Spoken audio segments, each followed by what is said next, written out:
Hello and welcome. I'm Ella Gross and I'm going to be interviewing my uncle Tim Breese about climate change. Can you tell us what your work is? Yes, I am a climate change negotiator on behalf of the New Zealand government.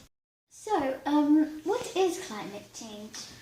Climate change is about the fact that the Earth is getting hotter, and that's mainly due to human influence, because in producing energy we are burning fossil fuels which lead to the pollution of carbon dioxide, which is a gas that's making the Earth hotter. And scientists have agreed that by the end of the century the world will be on average 4 degrees hotter than it is now. Is it because the cars we're cutting down trees and because cars are using oil? Absolutely, there are two of the things: cutting down trees, yep, cars using oil. But in fact, in all the things that we do, all the energy that we create to produce everything that we use, the energy to power our houses, the buildings that we build, the food that we produce, and all those things, we produce carbon dioxide that we let off into the atmosphere, heating up the Earth. So, what was the problem with climate change? Right. Well, the problem with climate change is that yes, the Earth over the century is going to get 4 degrees hotter. This will mean potentially have all kinds of disastrous implications for the Earth, like the polar ice caps melting, raising the level of the sea, which means that many island countries may go underwater. We'll have a lot more droughts and floods and extreme storms, and so all kinds of changing weather patterns which could have disastrous effects. Like having more rain in some hotter countries where there's less rain inside some seasons? Yep, that kind of thing. Well, what's most likely to happen is that the kind of weather patterns that we see now will be intensified or made worse. So countries which are hot are likely to become a lot hotter, and countries which have a lot of rain are likely to get a lot more rain. So you'll see countries that have a lot of rain will have increasing floods, and countries which are in hot areas will have increasing droughts. Introducing my younger brother Daniel Gross, and he will be asking a couple of questions. So, Tim, what's happened in Paris? Well, last month was the 2015 Paris Climate Summit, where all countries of the world sent representatives to try and fix the problem of climate change.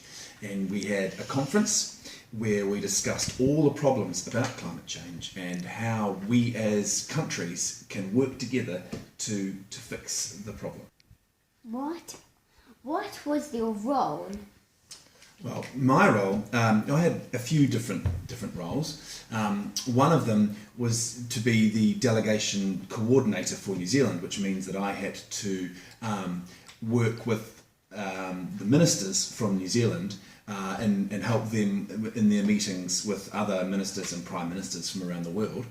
But another 2 areas that I worked in is on technology development and capacity building, and that's around trying to make sure that the world can come up with good, smart solutions using technology to fix some of the problems. And also capacity building is around making sure that poorer countries who don't have the same resources and finances that wealthier countries like the UK have, to make sure that they have the ability to also fix the problem of climate change in their countries. How long is the conference? Well, the conference lasted for 16 days. On the very first day it was Leaders' Day, so that meant that the presidents and prime ministers from all over the world came. We had 150 leaders from 150 different countries that came on the first day, and then we had 15 more days, which ran for sometimes started as early as 8 in the morning and went through till 4 or 5 in the morning the next day. So it was a very long conference. Was there exciting bits in the conference and was there boring bits in the conference? Yes, I'll start with the boring bits first. it was a long conference, and we had to work for a lot of hours. So sometimes you'd be in a room with people from all over the world debating which word to use in the agreement. And sometimes there was, at one point, we got stuck. There were about 50 of us in a room for about 6 hours, and we were debating whether or not we should use the word "and" or whether we should use the word "or." And that was pretty boring. But I will say, in terms of exciting bits, it was amazing when we finally reached an agreement, which was the very first time that the world has ever made an agreement on this scale of any kind, when the president of the group banged the gavel and we agreed on the outcome. That was amazing, and we had thousands of people from all over the world hugging and kissing and cheering and crying, and it was very exciting.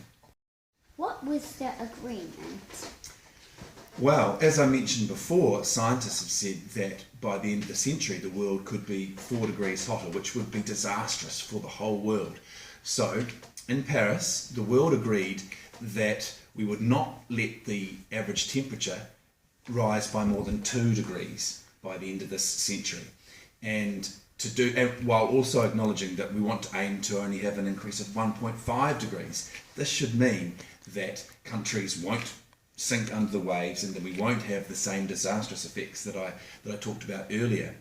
But the way that that's going to happen is that all countries, every country in the world has agreed that they will have a commitment to do more, that they will reduce the carbon dioxide that they pollute, and that every 5 years they will put out a new target. And that target must be stronger than the previous target, so they will always be doing more to prevent climate change. So like cutting less trees, and like the amount of trees that you cut, you grow back the same amount of trees. Exactly, that's it. So what happens is each country has a target that they want to reach to make sure they don't produce any more carbon dioxide than that.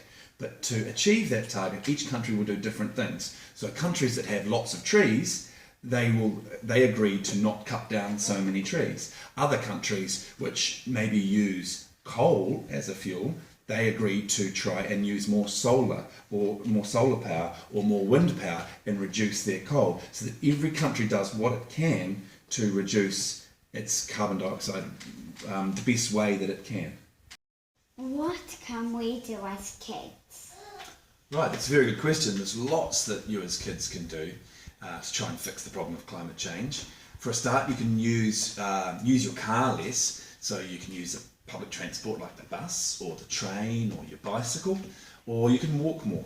Something you can do around the house is you can use less power, like switching off the lights when you don't need them, and switching your appliances off standby, and running less water.